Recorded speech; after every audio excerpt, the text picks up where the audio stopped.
Welcome to another All Nation video.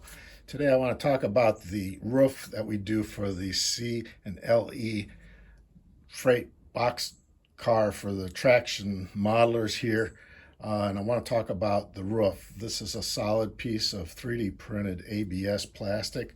It comes in two halves. And what I generally like to do is, since there's some very fine line work on the roofing surface, I generally like to try to remove that. And so today I'd like to show you my method to my madness. Maybe it's a little extreme, but I think you can come up with another way of doing this if you read about finishing 3D printed parts and surfaces on some of the web articles. Once the roof comes off the build plate, we take off the support structure. This is where the car sides would get glued in, and we remove the support structure here where the front and back ends fit into this and get glued.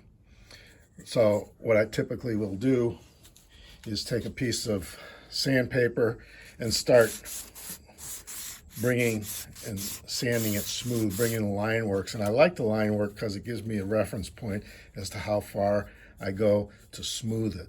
And as I get down to where I'm satisfied and I've got the line work pretty well knocked out, the last thing I've tried to do is I use a buffing wheel with a very, very fine compound. And I start out with a very clean, very soft cotton buffing wheel.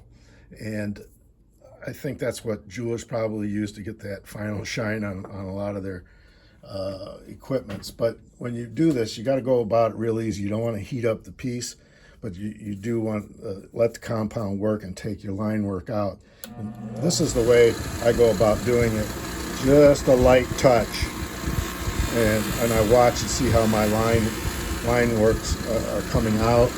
And somewhat depends on how aggressive you are with sanding it before you touch it up with a buffer. So you want to really get a very fine, smooth surface on the buffing wheel and get it to the point where you're ready to prime it for paint. Hope you enjoyed this video, and if I come up with any other great ideas, I'll be sure to tell you.